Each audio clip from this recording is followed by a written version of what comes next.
La última persona que vio a Camila Figueroa Arancibia con vida fue su padre, Ricardo Figueroa Carrasco, y eso es lo que figura en el expediente desde el primer día de la investigación, repetido en cada declaración policial, en cada informe de Carabineros y en cada reconstrucción que se realizó durante los años posteriores a su desaparición.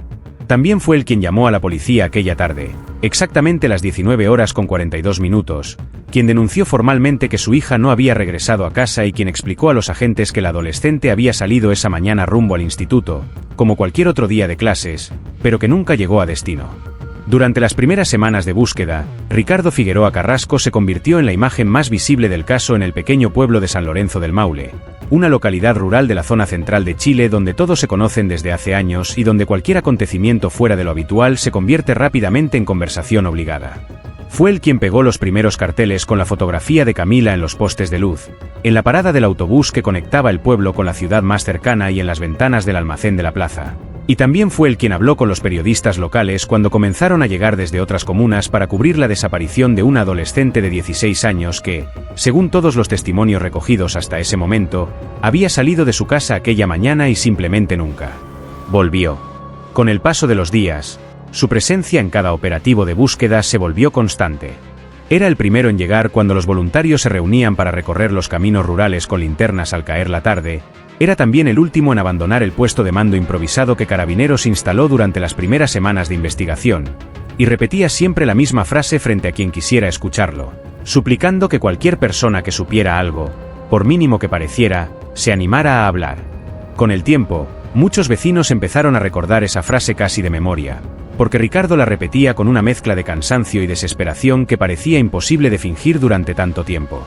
A lo largo de los años, algunas personas del pueblo dirían haberlo visto caminar solo por los caminos de tierra que rodean los campos de trigo al atardecer, incluso cuando el caso ya había desaparecido de los periódicos y cuando las búsquedas organizadas por la policía habían terminado hacía mucho tiempo. Caminaba despacio, observando las acequias, los canales de riego y los galpones abandonados que se levantan en medio de los cultivos, como si todavía creyera que en algún lugar podía encontrar una señal, una pista olvidada o cualquier indicio que explicara qué había pasado realmente con su hija. Durante más de una década, la historia de Camila Figueroa Arancibia fue precisamente eso, una desaparición sin respuestas. Una de esas tragedias que conmocionan a un pueblo pequeño durante un tiempo y que después comienzan a desvanecerse lentamente cuando la atención pública se traslada a otro lugar y cuando incluso los vecinos más cercanos empiezan a aceptar que algunas preguntas tal vez nunca tengan una explicación definitiva. Sin embargo, en febrero del año 2023 ocurrió algo que nadie en San Lorenzo del Maule estaba preparado para imaginar, porque habían pasado 12 años. 4 meses y 17 días desde la desaparición de la adolescente, cuando un albañil rompió una pared en la parte trasera de la casa donde Ricardo Figueroa Carrasco había vivido solo durante todo ese tiempo. El trabajador no estaba buscando nada en particular y tampoco formaba parte de ninguna investigación. Simplemente había sido contratado para ampliar el depósito del fondo de la vivienda, un pequeño cuarto de ladrillo donde el dueño de casa guardaba herramientas, cajas y mercadería del almacén familiar. El golpe del mazo contra la pared sonó extraño desde el principio, porque en lugar del ruido sólido que produce un muro macizo, el sonido fue hueco, como si detrás del ladrillo hubiera un espacio vacío que no debería estar allí. Los albañiles pensaron al principio que se trataba de una cámara de aire mal construida, algo relativamente común en casas antiguas que han sido reformadas varias veces con el paso de los años. Pero cuando volvieron a golpear con más fuerza el muro cedió con una facilidad inesperada y dejó al descubierto un hueco oscuro que no figuraba en ninguno de los planos de la propiedad. Durante unos segundos pensaron que se trataba simplemente de basura o de restos de alguna obra vieja que había quedado sellada dentro de la pared, hasta que uno de ellos iluminó el interior con la linterna del teléfono y distinguió primero la tela, después el plástico y finalmente algo que ninguno de los dos supo explicar en ese momento, aunque el olor que salía del interior del hueco dejó claro que aquello no era un simple problema de humedad ni un espacio abandonado por casualidad. A las 11:26 de la mañana alguien llamó a Carabineros y poco tiempo después, varias patrullas volvieron a entrar en la misma casa desde donde el padre de Camila había organizado durante años las búsquedas. La misma casa donde los vecinos llevaban comida cada aniversario de la desaparición y donde los periodistas habían entrevistado repetidas veces al hombre que parecía negarse a aceptar que su hija pudiera haberse perdido para siempre. El informe forense que se elaboró esa tarde fue breve, demasiado breve para un caso que había mantenido al pueblo entero en vilo durante más de una década, porque la respuesta al misterio que todos habían intentado resolver buscando en campos, ríos y carreteras no estaba en ninguno de esos lugares, sino dentro de la propia casa donde Ricardo Figueroa Carrasco había vivido solo durante 12 años, a menos de 15 metros del dormitorio donde dormía cada noche, escondida detrás de una pared que nadie había tenido motivos para derribar hasta ese momento. A partir de ese instante la pregunta dejó de ser qué había pasado con Camila Figueroa Arancibia, porque la respuesta empezaba a aparecer frente a los ojos de los investigadores, y se transformó en otra mucho más difícil de asimilar para quienes habían acompañado al padre durante tantos años de búsqueda. ¿Cómo era posible que alguien hubiera convivido con ese secreto durante tanto tiempo sin que nadie, absolutamente nadie, se diera cuenta? San Lorenzo del Maule es un pueblo pequeño del centro de Chile, uno de esos lugares que aparecen en los mapas como un punto apenas visible entre extensiones de campos de trigo, viñedos y caminos rurales que conectan distintas comunas de la región del Maule. Desde la carretera principal se llega por un desvío angosto que atraviesa varias hectáreas de cultivos antes de entrar al pueblo propiamente dicho, y para quienes no lo conocen es fácil pasarlo por alto si no prestan atención al cartel de madera que anuncia la entrada. A comienzos de la década del 2010 vivían allí poco más de 300 personas, la mayoría familias que llevaban generaciones enteras en la zona, dedicadas a la agricultura, al pequeño comercio o a trabajos vinculados con las faenas agrícolas que marcan el ritmo de la vida rural en esa parte del país. En un lugar así, la vida cotidiana suele repetirse con una regularidad casi perfecta. Las mañanas comienzan temprano, cuando los primeros vehículos salen hacia los campos y cuando las pocas calles del pueblo empiezan a llenarse del ruido de motores viejos y conversaciones breves frente a los almacenes. A media mañana el movimiento se concentra alrededor de la plaza principal, donde funciona el banco, el correo y un pequeño conjunto de locales comerciales que sirven de punto de encuentro para los vecinos, y por la tarde el pueblo vuelve a quedar en silencio cuando el viento baja desde las colinas cercanas y levanta polvo en las veredas de tierra. Las casas del lugar son, en su mayoría, construcciones bajas de ladrillo o adobe, levantadas décadas atrás cuando la zona todavía dependía casi por completo del trabajo agrícola. Muchas tienen patios amplios, galpones improvisados y pequeños depósitos donde se guardan herramientas, sacos de semillas o maquinaria vieja que todavía puede resultar útil durante la temporada de cosecha. Ese tipo de construcciones es tan común que nadie se detiene demasiado a pensar qué hay detrás de cada pared o dentro de cada cobertizo, porque en los pueblos rurales los espacios de trabajo doméstico forman parte de la vida diaria y rara vez llaman la atención. La cercanía entre los vecinos también crea una sensación permanente de familiaridad. En San Lorenzo del Maule todos saben quién vive en cada casa, quién abrió un negocio nuevo, quién tuvo problemas económicos o quién recibió visitas de familiares que llegan desde la ciudad durante el verano. Las noticias circulan rápido, a veces más rápido de lo que las propias personas involucradas quisieran, y por esa misma razón la idea de que algo grave pueda ocurrir sin que nadie lo note resulta difícil de aceptar para quienes han pasado toda su vida en el mismo lugar.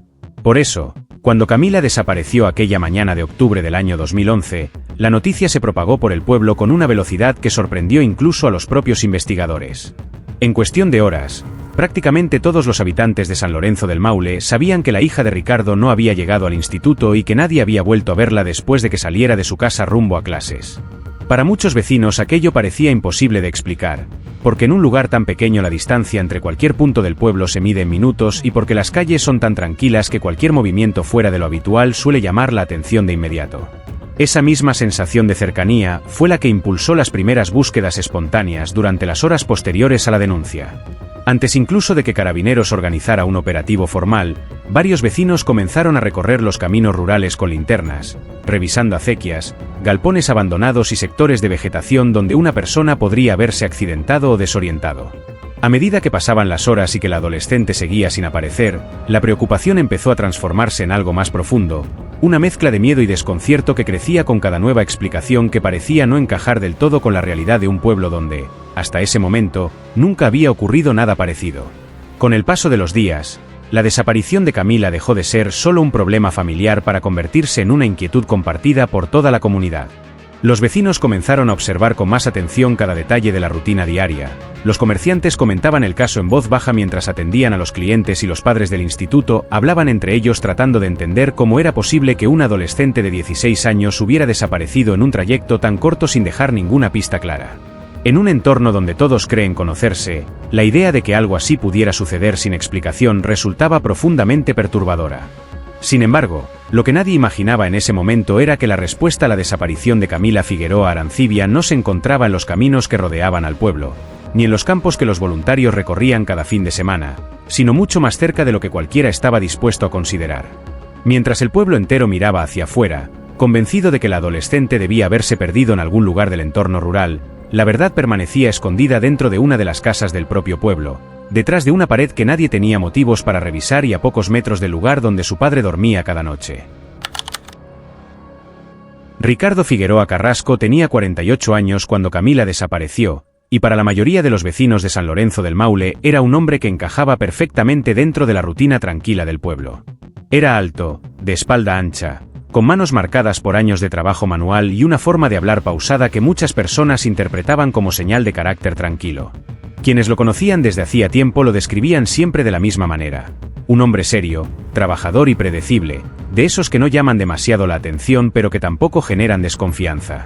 Desde hacía más de 15 años atendía un pequeño almacén frente a la plaza principal del pueblo, un negocio sencillo donde vendía pan, bebidas, alimentos básicos y algunos artículos de ferretería que los vecinos necesitaban para el trabajo cotidiano en los campos. El local abría temprano por la mañana, antes de que muchos trabajadores salieran hacia las faenas agrícolas, y volvía a cerrar cerca del mediodía para reabrir nuevamente por la tarde. La rutina del almacén era casi siempre la misma: clientes que entraban a comprar lo necesario para el día, conversaciones breves sobre el clima o la cosecha y el sonido constante de la puerta de madera abriéndose y cerrándose. Camila solía ayudar en el negocio después de volver del instituto, acomodando mercadería en las estanterías o atendiendo a los vecinos cuando su padre debía salir unos minutos a hacer algún trámite. Muchos clientes habituales recordaban haberla visto detrás del mostrador con la misma naturalidad con la que saludaba a las personas mayores del pueblo o anotaba pequeñas compras en una libreta para quienes pagaban a fin de mes. Para quienes pasaban por el almacén con frecuencia, la presencia de la adolescente formaba parte del paisaje cotidiano del lugar. La vida familiar de los Figueroa había cambiado varios años antes, cuando la madre de Camila murió a causa de una enfermedad que avanzó con rapidez y dejó a la casa habitada únicamente por padre e hija. Desde entonces, la rutina de ambos parecía haberse vuelto aún más previsible. Camila caminaba cada mañana hasta el instituto, que quedaba a pocas cuadras de la plaza, y Ricardo abría el almacén mientras el pueblo comenzaba su actividad diaria. Por la tarde, cuando la adolescente regresaba de clases, muchas veces ayudaba en el negocio o se quedaba en casa haciendo tareas escolares mientras su padre terminaba la jornada de trabajo. A simple vista, aquella relación parecía funcionar sin mayores conflictos. Al menos eso era lo que la mayoría de los vecinos pensaba cuando recordaba a padre e hija en los años previos a la desaparición. En un pueblo pequeño como San Lorenzo del Maule, donde las casas están separadas por pocos metros y donde cualquier discusión suele escucharse desde la calle, nadie mencionó haber presenciado escenas de violencia ni episodios que indicaran problemas graves dentro de la familia.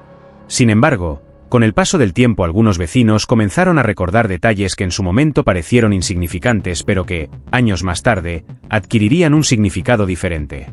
Algunos comentaron que Camila se había vuelto más reservada durante los meses previos a su desaparición, hablando menos con sus compañeras de instituto y pasando más tiempo dentro de la casa o en el almacén familiar. Otros recordaron discusiones breves entre padre e hija, conversaciones en voz baja que terminaban rápidamente cuando alguien entraba al negocio.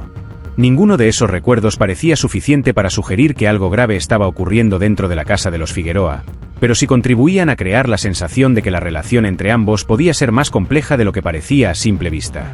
Aún así, nada de eso despertó sospechas reales cuando Camila desapareció. Al contrario, la reacción de Ricardo durante los días posteriores al hecho reforzó la imagen que el pueblo tenía de él. Fue uno de los primeros en recorrer los caminos rurales cuando comenzaron las búsquedas, acompañó a carabineros durante varias de las inspecciones iniciales y participó en prácticamente todas las reuniones que los vecinos organizaron para coordinar nuevas batidas en los campos cercanos. Cada vez que alguien mencionaba la posibilidad de abandonar las búsquedas por falta de pistas, Ricardo insistía en continuar, convencido de que en algún lugar debía existir una explicación para lo que había ocurrido. Con el paso de los meses, esa actitud terminó convirtiéndolo en una figura casi simbólica dentro del caso. Para muchos vecinos, Ricardo representaba al padre que se negaba a rendirse, al hombre que seguía recorriendo los mismos caminos incluso cuando la mayoría de las personas había comenzado a aceptar que la desaparición de Camila tal vez nunca tendría una respuesta clara. Su determinación parecía tan auténtica que nadie en el pueblo se detuvo a considerar una posibilidad que, en aquel momento, resultaba casi impensable: que el hombre que más insistía en encontrar a la adolescente pudiera estar ocultando algo que nadie más había visto. Camila desapareció un martes por la mañana, el 18 de octubre del año 2011, en una jornada que, según todos los testimonios recogidos posteriormente, comenzó como cualquier otro día en San Lorenzo del Maule. El clima era estable, el cielo estaba despejado y la rutina del pueblo seguía su ritmo habitual. con los primeros trabajadores saliendo hacia los campos y los comercios abriendo lentamente alrededor de la plaza principal. Nada en esa mañana sugería que, pocas horas después, la desaparición de una adolescente alteraría por completo la tranquilidad de la comunidad. Según el relato que su padre repetiría en numerosas ocasiones durante la investigación, Camila salió de la casa poco después de las 7 de la mañana con la mochila negra colgada sobre un hombro y los auriculares puestos, dispuesta a caminar las pocas cuadras que separaban la vivienda familiar del instituto al que asistía desde hacía 2 años. El trayecto era corto y conocido, un recorrido que muchos estudiantes del pueblo realizaban cada mañana sin necesidad de transporte, atravesando la plaza y bordeando el edificio del banco antes de llegar a la entrada del establecimiento educativo. Uno de los vecinos que vivía frente a la calle principal recordaría haberla visto pasar esa mañana caminando con paso rápido, concentrada en la música que escuchaba y sin detenerse a conversar con nadie, una escena que no tenía nada de extraordinario para quienes estaban acostumbrados a verla recorrer ese mismo camino todos los días de clase. Minutos después, una de las cámaras de seguridad instaladas en el cajero automático del banco registró la figura del adolescente cruzando frente al edificio a las 7:20, una imagen breve que con el tiempo se convertiría en el último registro visual confirmado de Camila con vida. A partir de ese momento, la cronología de los hechos comienza a volverse difusa. El instituto esperaba a los alumnos a partir de las 7:30 de la mañana, y cuando comenzó la primera clase algunos profesores notaron que Camila no estaba presente, algo que inicialmente no llamó demasiado la atención porque las ausencias ocasionales no eran inusuales entre los estudiantes. Sin embargo, con el paso de las horas y al comprobar que la adolescente no había asistido a ninguna de las clases programadas para esa jornada, el personal administrativo decidió contactar a su padre para confirmar si existía algún motivo que justificara la ausencia. La llamada se realizó poco después de las 14 horas, cuando el horario escolar ya estaba por terminar, y fue en ese momento cuando Ricardo escuchó por primera vez que su hija no había llegado al instituto aquella mañana. Al principio pensó que se trataba de un simple error o de una confusión en el registro de asistencia, porque Camila rara vez faltaba a clase sin avisar, pero a medida que avanzaba la conversación empezó a comprender que algo no encajaba en la secuencia normal de la jornada. Durante las horas siguientes, el propio Ricardo recorrió a pie el trayecto que su hija hacía cada mañana para ir al instituto, observando las cunetas del camino, los lotes baldíos cercanos y el viejo galpón ferroviario que se levanta en uno de los extremos del pueblo. La búsqueda inicial fue breve y desordenada, impulsada más por la inquietud que por un plan concreto, pero el hecho de no encontrar ningún rastro claro del adolescente comenzó a transformar la preocupación en algo mucho más inquietante. A medida que la tarde avanzaba y que las llamadas a compañeros de instituto y vecinos cercanos no ofrecían ninguna respuesta útil, la posibilidad de que Camila simplemente se hubiera quedado en casa de alguna amiga empezó a perder fuerza. Nadie la había visto después de las 7:20, nadie recordaba haberla cruzado en las calles del pueblo durante el resto de la mañana y, lo más preocupante para su padre, nadie había recibido mensajes ni llamadas desde su teléfono. Finalmente, cuando el reloj marcaba las 19:42, Ricardo decidió marcar el número de emergencias para denunciar oficialmente la desaparición de su hija. La llamada duró poco más de 3 minutos y en ella explicó con voz agitada que la adolescente había salido temprano rumbo al instituto pero que nunca llegó a destino, insistiendo en que algo así no era normal en un pueblo donde prácticamente todos se conocen y donde cualquier movimiento extraño suele llamar la atención. Esa misma noche, la primera patrulla de carabineros llegó a la casa de la familia Figueroa para realizar las preguntas iniciales que forman parte del protocolo en casos de desaparición reciente. Los agentes tomaron nota de la ropa que llevaba Camila, de su estatura, de los lugares que solía frecuentar y de los nombres de sus compañeras más cercanas, intentando reconstruir las últimas horas antes de que se perdiera todo rastro de la adolescente. Mientras tanto, la noticia comenzó a circular entre los vecinos con una rapidez sorprendente, porque en un pueblo pequeño basta una sola llamada para que la preocupación se extienda de casa en casa.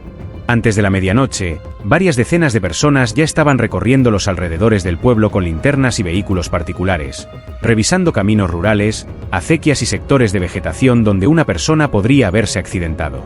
Durante las horas siguientes, la misma pregunta empezó a repetirse entre quienes participaban en las búsquedas. ¿Cómo era posible que una adolescente de 16 años desapareciera en un trayecto de apenas 4 cuadras sin dejar una sola pista visible? Con el paso de los días, esa pregunta se volvería cada vez más inquietante, porque cuanto más buscaban los voluntarios y los agentes de carabineros en los campos que rodean el pueblo, más evidente parecía que la respuesta no se encontraba en los lugares donde todos estaban mirando. Mientras el pueblo entero revisaba caminos, canales de riego y galpones abandonados, la verdad permanecía mucho más cerca de lo que cualquiera estaba dispuesto a imaginar. Durante los primeros días posteriores a la denuncia, la investigación se desarrolló con una intensidad poco habitual para un pueblo pequeño como San Lorenzo del Maule. Carabineros activó los protocolos de búsqueda correspondientes a la desaparición de una menor de edad, lo que implicó movilizar patrullas desde comunas vecinas, coordinar rastreos en los caminos rurales y tomar declaraciones formales a todos los vecinos que pudieran haber visto a Camila durante la mañana del 18 de octubre. La prioridad inicial era reconstruir con precisión las últimas horas conocidas de la adolescente y determinar en qué punto exacto del trayecto entre su casa y el instituto se había perdido su rastro. Las primeras diligencias se centraron en revisar los registros de cámaras disponibles en el pueblo, que eran escasos pero suficientes para confirmar que la joven había sido captada por el dispositivo de seguridad del cajero automático del banco a las 7:20. Aquella imagen se transformó rápidamente en una referencia clave para los investigadores, porque representaba el último momento en que Camila había sido vista con vida por un sistema independiente de los testimonios humanos. A partir de ese punto, sin embargo, el rastro desaparecía por completo. Los agentes comenzaron entonces a entrevistar a comerciantes, vecinos y estudiantes del instituto que pudieran haber coincidido con la adolescente en el trayecto posterior a la plaza. Ninguno de los testimonios ofreció información concluyente. Algunas personas creían recordar haber visto a una estudiante caminando hacia el colegio, pero ninguna podía afirmar con certeza que se tratara de Camila, y nadie pudo señalar un momento posterior a la grabación de la cámara en el que alguien la hubiera visto cruzar otra calle o entrar a un edificio. Mientras tanto, los rastreos en las zonas rurales cercanas al pueblo se intensificaron. Equipos de carabineros, acompañados por voluntarios y familiares, revisaron acequias, canales de riego y sectores de vegetación donde una persona podría haber sufrido un accidente o haber quedado atrapada sin posibilidad de pedir ayuda.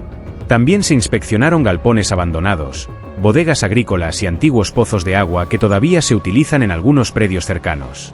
La búsqueda se extendió durante horas bajo la supervisión de los agentes, que intentaban cubrir cada área del terreno con la esperanza de encontrar al menos un indicio que permitirá orientar la investigación.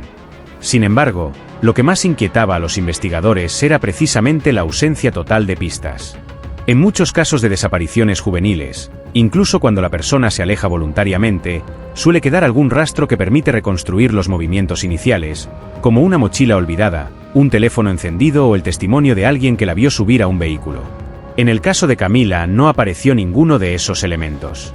Ni su mochila, ni su teléfono móvil, ni ninguna pertenencia personal fue encontrada durante los primeros días de búsqueda. Esa falta de indicios llevó a los agentes a considerar diferentes hipótesis. Una de las primeras fue la posibilidad de que la adolescente hubiera sido interceptada por alguien en un vehículo que circulaba por el pueblo durante la mañana. Sin embargo, esa teoría presentaba un problema evidente. San Lorenzo del Maule no se encuentra en una ruta de tránsito frecuente, y los pocos automóviles que entran o salen del pueblo suelen ser fácilmente reconocibles por los vecinos. Los agentes preguntaron casa por casa si alguien había visto un coche desconocido circulando a esa hora, pero ninguno de los testimonios confirmó la presencia de un vehículo extraño en el lugar. Otra línea de investigación se centró en el círculo cercano de la adolescente.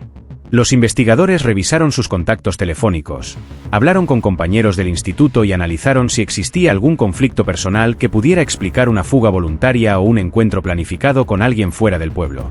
Los resultados fueron nuevamente poco concluyentes. Camila no tenía antecedentes de problemas graves en el colegio, no mantenía relaciones conflictivas con sus compañeras y tampoco había señales de que estuviera organizando un viaje o una escapada sin avisar a su familia. A medida que las horas se convertían en días, la investigación comenzó a enfrentarse a una realidad incómoda. El tiempo avanzaba sin que apareciera una sola pista clara sobre el destino de la adolescente. Los operativos de búsqueda continuaron durante semanas, ampliando el radio de rastreo hacia sectores más alejados de la comuna, pero cada nuevo recorrido terminaba con el mismo resultado frustrante. Los agentes regresaban al cuartel con la sensación de haber revisado cada rincón posible del entorno sin encontrar ninguna señal que indicara que había ocurrido aquella mañana. Mientras tanto, Ricardo seguía participando en cada jornada de búsqueda con una determinación que muchos vecinos consideraban admirable. Caminaba junto a los equipos de voluntarios, conversaba con los investigadores y respondía a todas las preguntas que los agentes consideraban necesarias para reconstruir los movimientos de su hija. Su presencia constante en el operativo reforzaba la imagen de un padre que se negaba a abandonar la búsqueda, y esa actitud contribuyó a que, durante los primeros meses de la investigación, prácticamente nadie en el pueblo considerara la posibilidad de que la respuesta al misterio pudiera encontrarse dentro de su propio círculo familiar. Sin embargo, Mientras los rastreos continuaban y la investigación se prolongaba sin resultados visibles, algunos detalles menores comenzaron a llamar la atención de los agentes encargados del caso. No se trataba todavía de pruebas ni de indicios concluyentes, sino de pequeñas inconsistencias en los horarios y en los recuerdos de quienes habían estado cerca de Camila durante las horas previas a su desaparición. En aquel momento esos detalles parecían demasiado insignificantes como para modificar la dirección principal de la investigación, pero con el paso del tiempo terminarían adquiriendo un peso que nadie había imaginado al principio. Con el paso de las semanas, la intensidad de la búsqueda comenzó a disminuir de forma inevitable, no por falta de voluntad de los vecinos o de los investigadores, sino porque cada jornada de rastreo terminaba con el mismo resultado frustrante. Los equipos de carabineros habían revisado acequias, canales de riego, campos de cultivo y galpones abandonados en un radio cada vez más amplio alrededor del pueblo, pero ninguno de esos operativos había producido una pista concreta que permitiera reconstruir qué había ocurrido con Camila después de las 7:20 de aquella mañana de octubre. A medida que los días se convertían en meses, la investigación comenzó a entrar en una fase más lenta y metódica, centrada en revisar nuevamente los testimonios recogidos durante las primeras semanas y en analizar si algún detalle había pasado desapercibido en medio de la urgencia inicial. Durante ese periodo, la desaparición de la adolescente siguió ocupando un lugar importante en la vida cotidiana del pueblo. Los carteles con su fotografía permanecían pegados en postes de luz, vitrinas de negocios y paradas de autobús, recordando a todos los habitantes que la hija de Ricardo seguía sin aparecer. Cada cierto tiempo se organizaban nuevas batidas de búsqueda en los campos cercanos, impulsadas principalmente por vecinos y familiares que se negaban a aceptar que el caso pudiera quedar sin respuesta. En muchas de esas jornadas participaba también el propio Ricardo, caminando junto a los voluntarios con la misma expresión cansada pero decidida que había mostrado desde el primer día. Sin embargo, a medida que transcurría el tiempo sin novedades, la investigación empezó a perder el impulso inicial que había movilizado a decenas de personas durante las primeras semanas. Los agentes encargados del caso continuaban revisando la información disponible, pero la ausencia de pruebas físicas o testimonios nuevos dificultaba cualquier avance real. En términos prácticos, la desaparición de Camila comenzaba a transformarse en lo que los investigadores suelen llamar un caso frío, una investigación que permanece abierta en los registros policiales pero que deja de generar movimientos significativos porque todas las líneas exploradas hasta ese momento han terminado en callejones sin salida. En San Lorenzo del Maule, esa transición se sintió de manera gradual. Los vecinos seguían hablando del tema en el almacén o en la plaza, pero cada vez con menos frecuencia y con un tono más resignado que esperanzado. El paso del tiempo obligaba a las personas a retomar sus rutinas habituales, a concentrarse en las cosechas, en el trabajo y en las preocupaciones diarias que inevitablemente desplazan incluso a las tragedias más dolorosas. Aún así, la historia de la adolescente desaparecida permanecía como una sombra persistente sobre el pueblo, una pregunta sin respuesta que aparecía en las conversaciones cada vez que alguien mencionaba el nombre de Camila. Para Ricardo, en cambio, la desaparición de su hija nunca pareció transformarse en un recuerdo distante. Quienes lo veían a diario aseguraban que su rutina apenas había cambiado con los años. Seguía abriendo el almacén frente a la plaza por la mañana, atendiendo a los vecinos con la misma calma de siempre y cerrando el local al mediodía antes de volver a abrir por la tarde. Pero también continuaba participando en cualquier iniciativa relacionada con la búsqueda de Camila, ya fuera una reunión con carabineros, una entrevista con algún periodista interesado en el caso o una nueva batida organizada por voluntarios en los campos cercanos.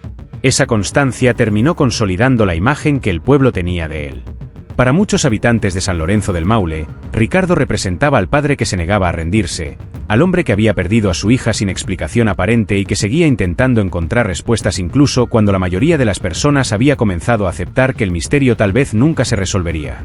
Con el paso de los años, su figura se convirtió en una presencia familiar en la historia de la desaparición, una especie de recordatorio permanente de que el caso seguía abierto, aunque ya no generara la misma movilización que había provocado en los primeros meses. Mientras tanto, el expediente policial de la desaparición fue acumulando documentos, declaraciones y registros de búsqueda que, con el tiempo, terminaron organizados en una carpeta cada vez más extensa dentro de los archivos de la unidad investigadora. Fotografías del operativo inicial, listados de llamadas telefónicas, testimonios de vecinos y registros de cámaras de seguridad pasaron a formar parte de un archivo que los investigadores revisaban periódicamente con la esperanza de encontrar algún detalle que hubiera sido interpretado de manera incorrecta en el pasado. Sin embargo, cada nueva revisión terminaba confirmando la misma conclusión incómoda. No había pruebas suficientes para orientar la investigación hacia una hipótesis concreta. Así, La desaparición de Camila terminó ocupando un lugar ambiguo dentro de los registros policiales de la región. El caso permanecía oficialmente abierto, pero al mismo tiempo había entrado en esa zona gris donde las investigaciones siguen existiendo más por obligación administrativa que por expectativas reales de resolución. Durante años, la carpeta permaneció archivada entre otros expedientes similares, esperando que algún nuevo indicio, alguna llamada inesperada o algún recuerdo tardío de un testigo permitiera reactivar la búsqueda. Lo que nadie imaginaba en ese momento era que la respuesta no llegaría desde un testigo ni desde un hallazgo en los campos que rodeaban el pueblo, sino desde el interior mismo de la casa donde Ricardo había vivido durante todo ese tiempo. Mientras el expediente dormía en los archivos policiales y el pueblo intentaba seguir adelante con su vida, la verdad permanecía escondida detrás de una pared que nadie había tenido motivos para derribar, esperando que un golpe de maza, más de una década después, volviera a poner en movimiento una historia que parecía destinada a permanecer sin resolver. El 14 de febrero del año 2023 amaneció como cualquier otro día en San Lorenzo del Maule, con el viento suave que suele bajar desde los cerros cercanos y con el movimiento lento de los primeros vecinos que abrían sus negocios alrededor de la plaza. Aquella mañana, sin embargo, la rutina cotidiana del pueblo estaba a punto de cambiar de una manera que nadie podía anticipar, porque una serie de reportes por olor a gas en varias viviendas de la misma cuadra había llevado a la empresa distribuidora a enviar un equipo técnico para revisar las conexiones domiciliarias del sector. Un procedimiento que en pueblos pequeños suele realizarse de manera preventiva cuando varias personas informan haber percibido la misma anomalía en un periodo breve de tiempo. Los técnicos comenzaron a recorrer las casas una por una, inspeccionando medidores, cañerías exteriores y pequeños cuartos de servicio donde a menudo se encuentran las conexiones antiguas que alimentan cocinas y calefones. Cuando llegaron a la vivienda de Ricardo Figueroa Carrasco, solicitaron permiso para revisar también el patio trasero, porque en muchas casas construidas décadas atrás las cañerías atraviesan depósitos, bodegas o pequeñas construcciones anexas donde con el tiempo se realizan modificaciones que no siempre quedan registradas en los planos originales. El depósito de la casa era una construcción modesta de ladrillo levantada en uno de los extremos del patio, un espacio donde se acumulaban herramientas, sacos vacíos y algunos muebles viejos que habían quedado fuera de uso con el paso de los años.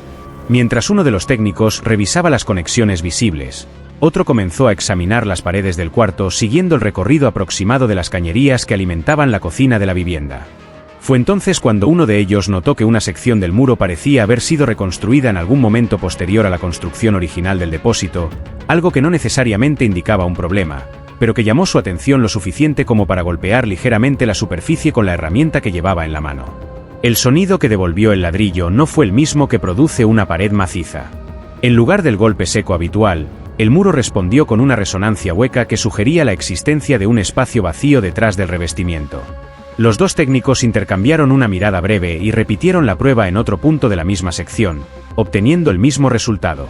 Con cierta cautela comenzaron a retirar algunos ladrillos de la parte más débil del muro, pensando que quizás encontrarían una cámara de aire o algún tipo de reparación antigua mal sellada.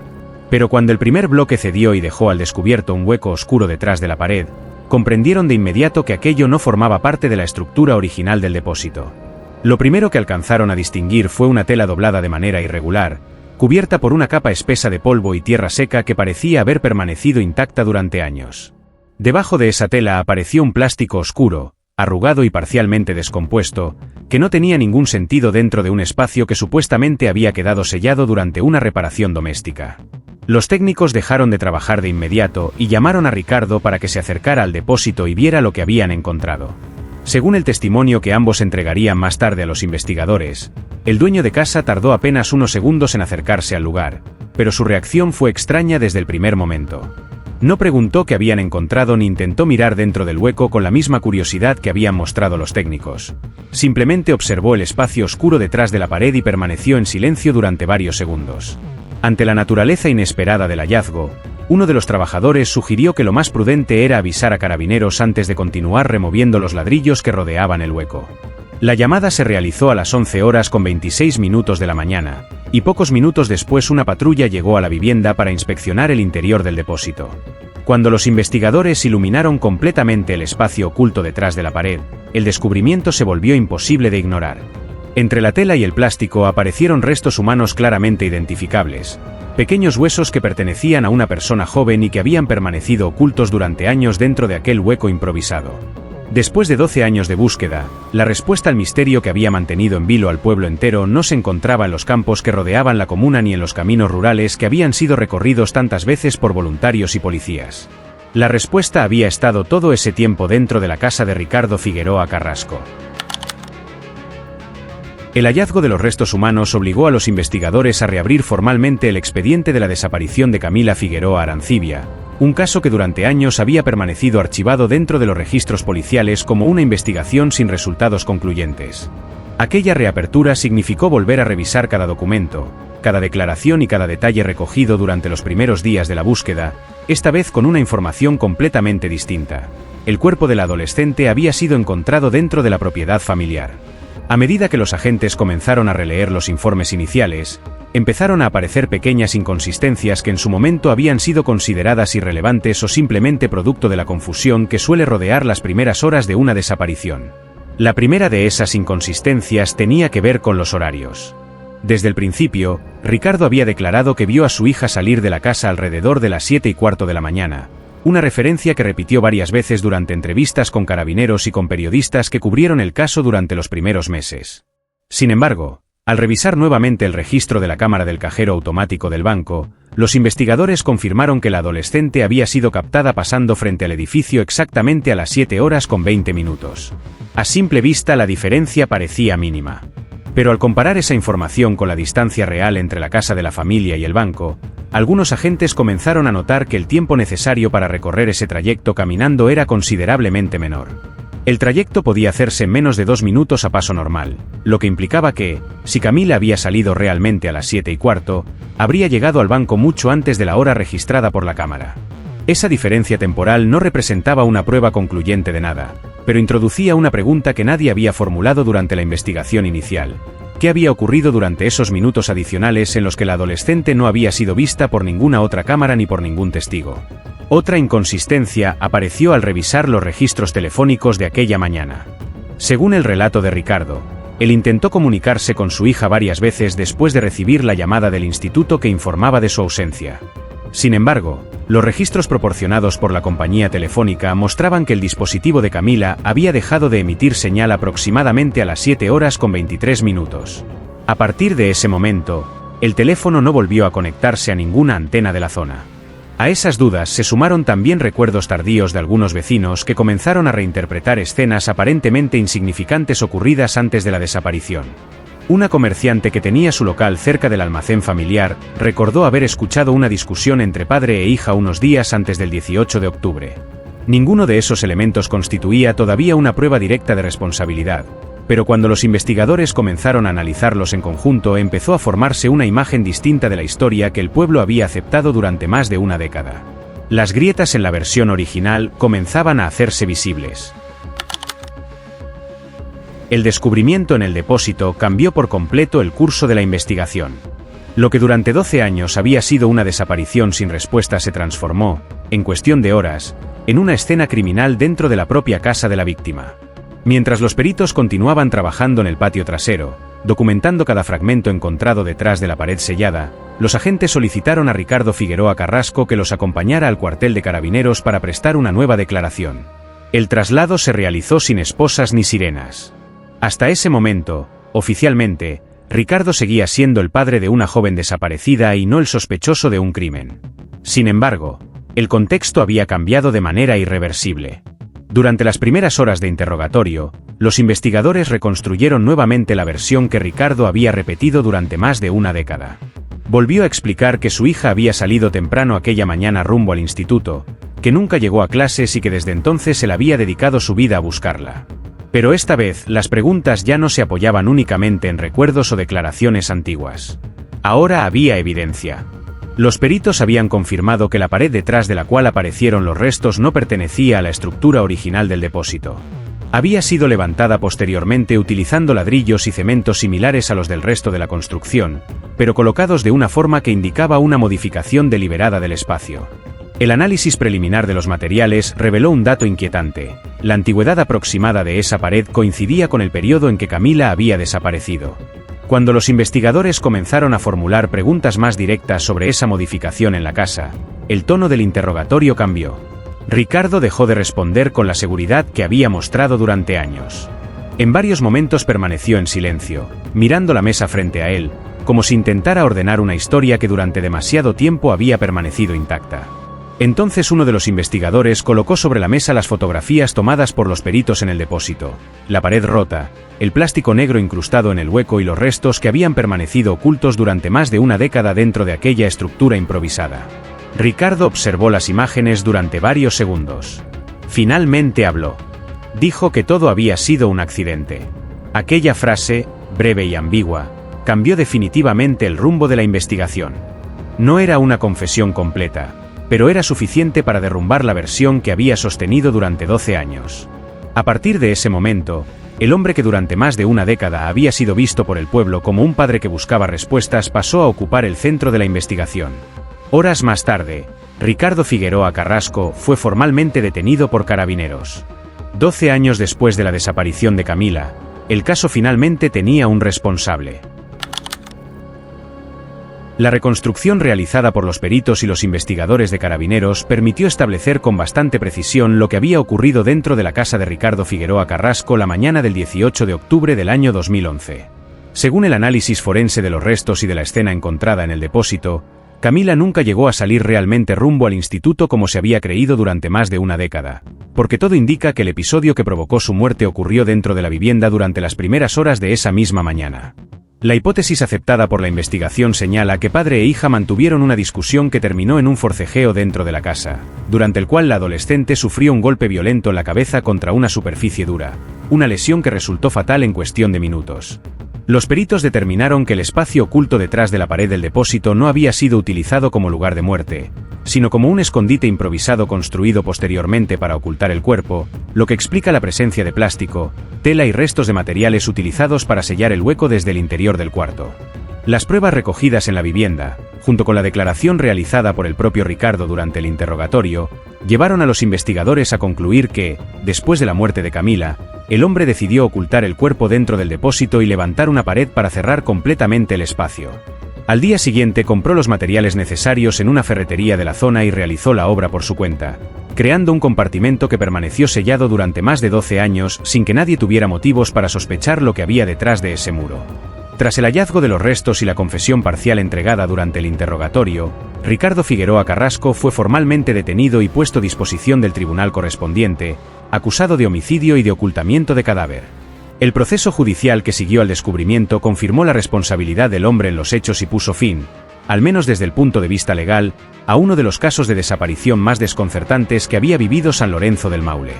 De esta manera, la desaparición de Camila Figueroa Arancibia, que durante años había sido considerada un misterio sin explicación en un pequeño pueblo del centro de Chile, terminó resolviéndose de la forma más inesperada posible, no en un camino rural, ni en los campos que rodean la comuna, sino dentro de la misma casa desde la que su padre había pedido ayuda durante más de una década. Si la verdad estuvo siempre detrás de una pared que nadie pensó en derribar, la pregunta que queda flotando es inevitable. ¿Qué otras cosas pueden estar ocurriendo frente a nosotros, sin que nadie las vea?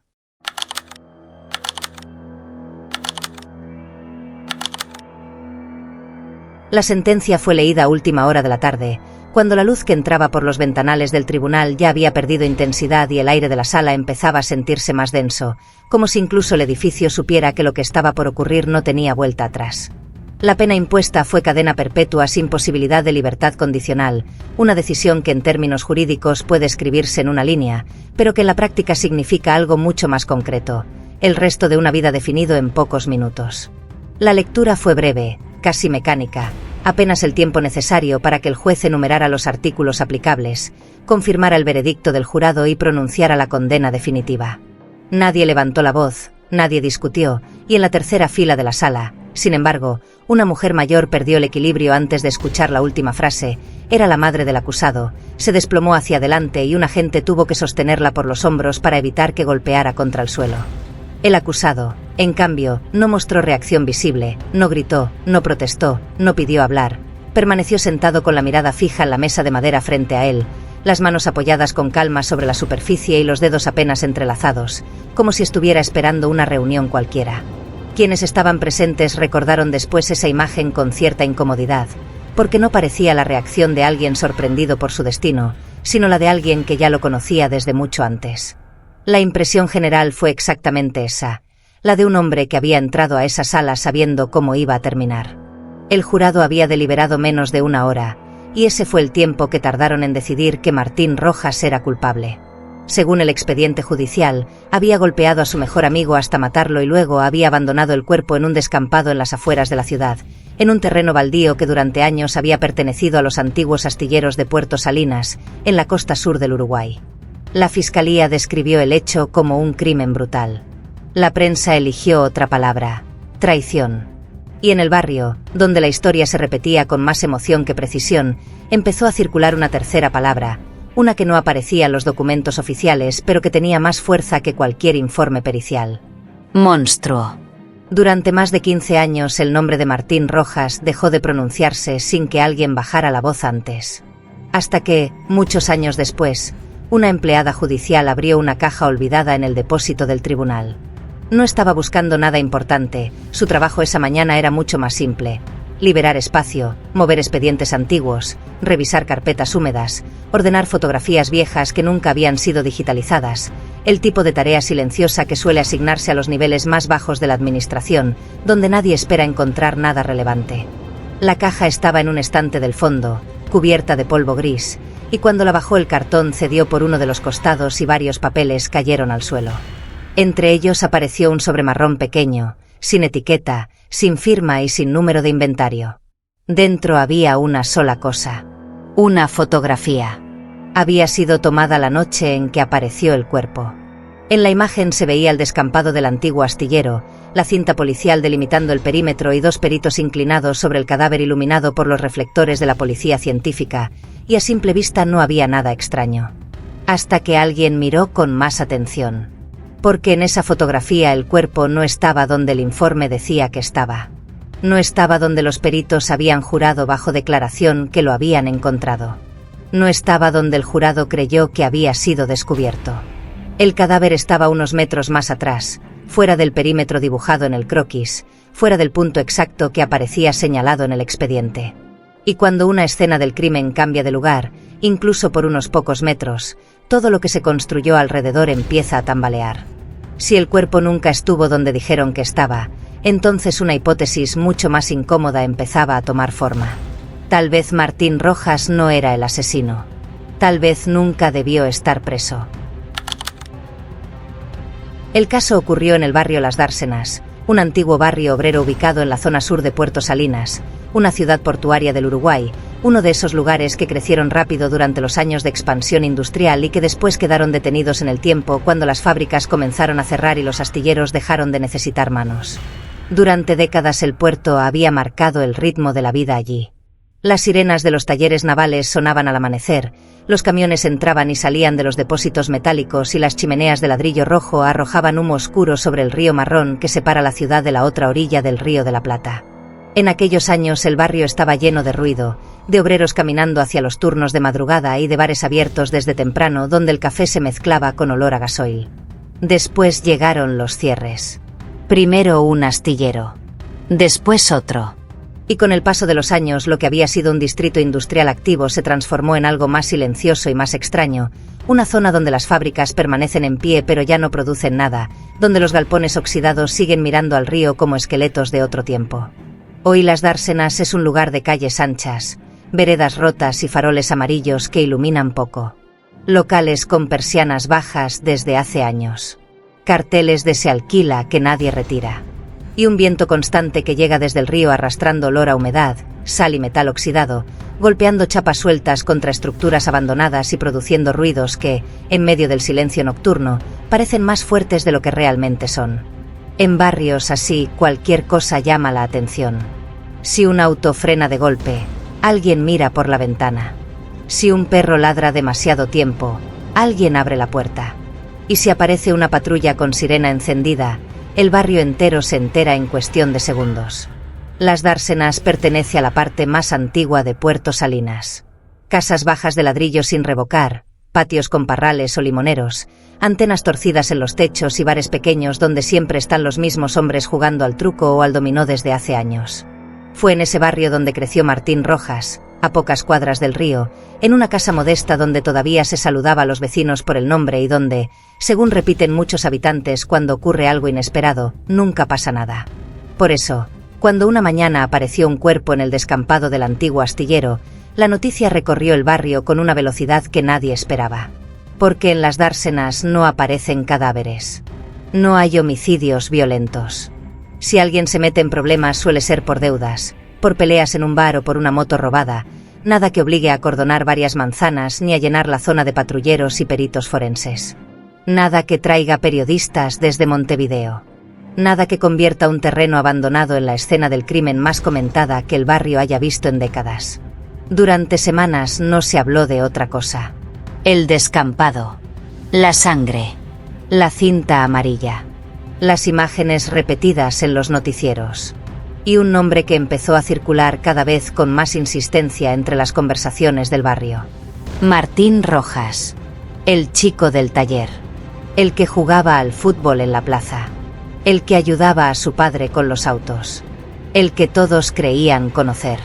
En lugares donde aparentemente nunca pasa nada, un solo crimen alcanza para que las personas empiecen a mirarse de otra manera, porque de pronto cualquiera puede ser dos cosas al mismo tiempo, la próxima víctima o el culpable. El hombre que apareció muerto aquella madrugada se llamaba Gabriel Suárez.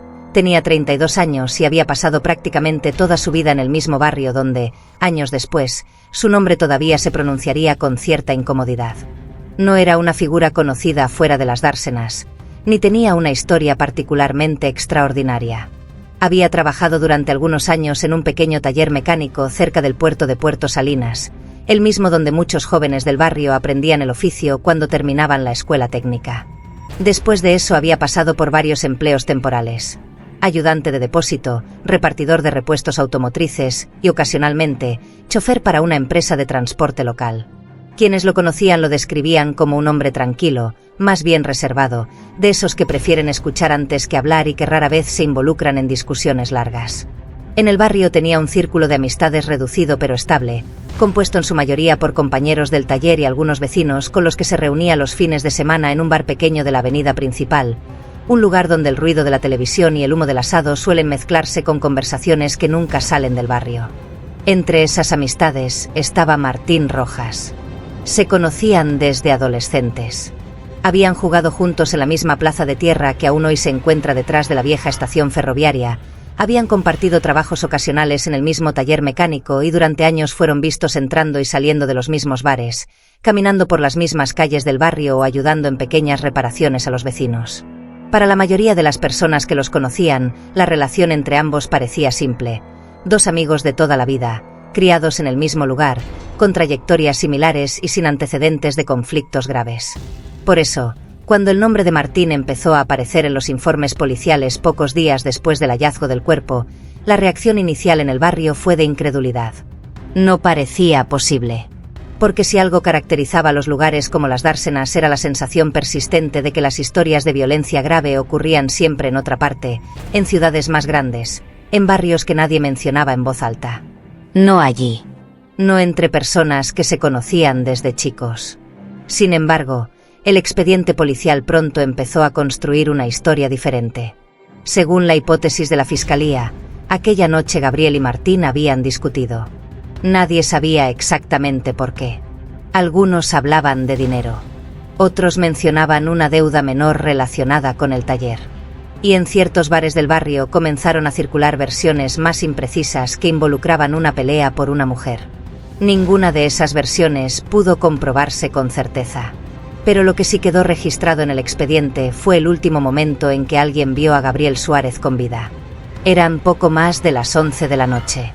Había salido del bar El Ancla, en la esquina de Dársenas Sur y calle 12, en el barrio Las Dársenas de Puerto Salinas. Y, según el testimonio de dos clientes que estaban sentados cerca de la puerta, no estaba solo. Aquella noche el clima en Puerto Salinas, en la costa sur del Uruguay, era particularmente frío, incluso para los estándares del invierno junto al río. El viento venía desde el agua y recorría las calles del barrio levantando pequeñas ráfagas de polvo y papeles viejos que chocaban contra las persianas metálicas de los comercios cerrados. A esa hora Las Dársenas ya estaba casi en silencio.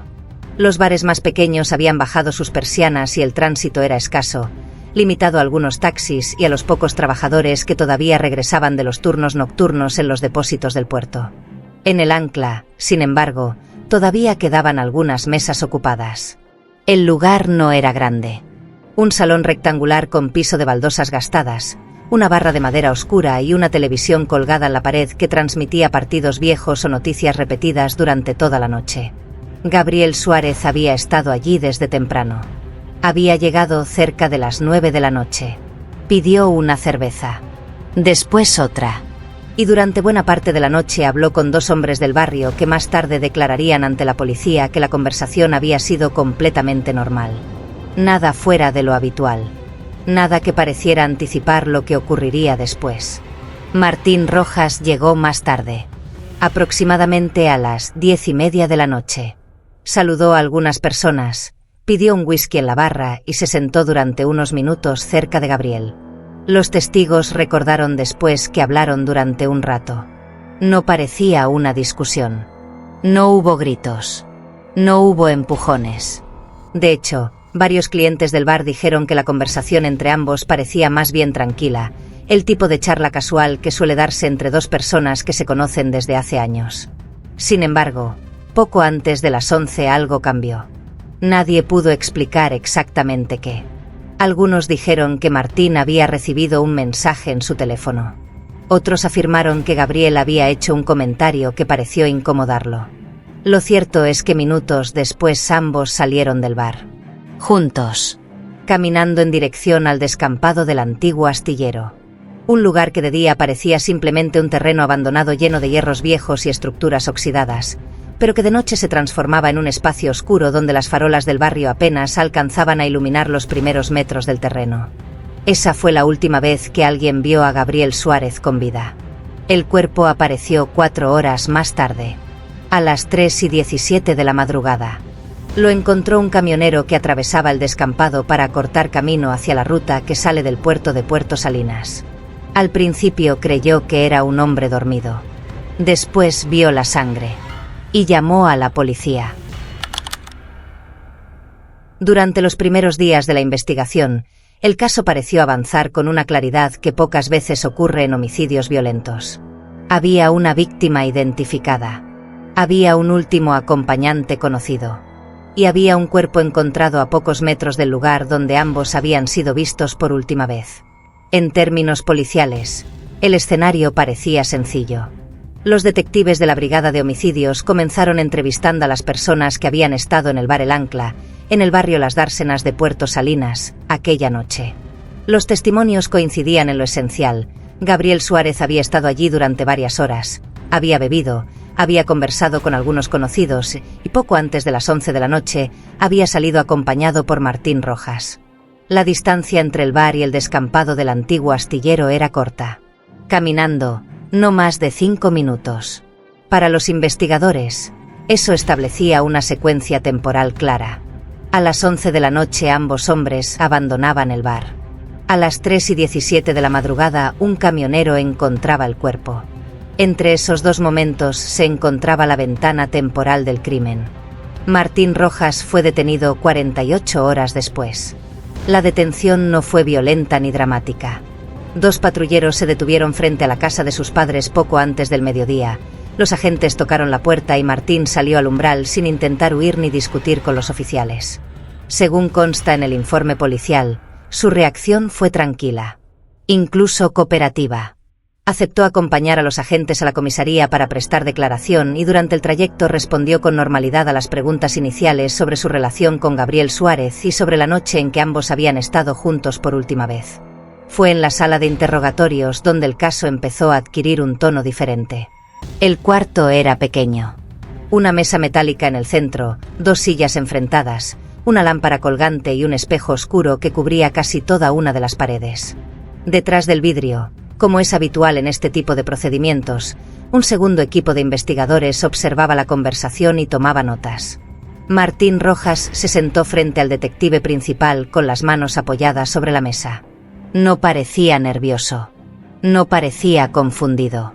Y cuando le preguntaron cuándo había visto por última vez a Gabriel Suárez, respondió sin dudar. Habían salido juntos del bar, caminando hacia el descampado. Pero no habían discutido. No había pelea. No había golpeado a nadie. Según su versión, se habían separado antes de llegar al terreno abandonado. Gabriel había continuado caminando hacia el interior del predio. Martín había regresado hacia el barrio. La explicación no convenció a los detectives. El problema no era solo la falta de testigos que confirmaran esa versión. El problema era algo más simple.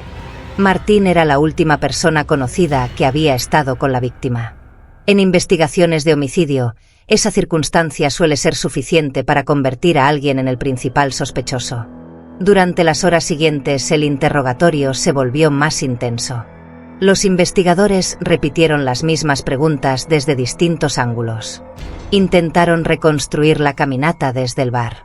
Intentaron precisar el momento exacto en que ambos se habían separado. Intentaron encontrar una contradicción. Pero Martín mantuvo la misma versión. Salieron juntos. Caminaron hacia el descampado. Se separaron antes de llegar.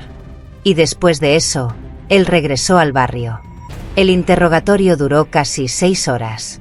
Cuando terminó, los detectives no tenían una confesión. Pero tampoco tenían una alternativa clara. En el expediente quedaría registrado de una manera mucho más simple. El sospechoso fue la última persona que vio con vida a la víctima y no pudo ofrecer una explicación verificable sobre su paradero posterior. Ese fue el primer paso hacia la acusación. El segundo paso llegó con el informe forense. El cuerpo de Gabriel Suárez presentaba múltiples golpes en la cabeza y en el torso, lesiones compatibles con una agresión violenta ocurrida pocas horas antes de su hallazgo. El médico forense estimó que la muerte se había producido aproximadamente entre la medianoche y la 1 de la madrugada. Ese dato parecía reforzar la hipótesis policial. Si Gabriel había salido del bar a las 11 junto a Martín y la muerte había ocurrido alrededor de la medianoche, entonces el margen de tiempo encajaba perfectamente. Para la fiscalía, la secuencia empezaba a tomar forma. 2 hombres caminando hacia un descampado. Una discusión que nadie presenció.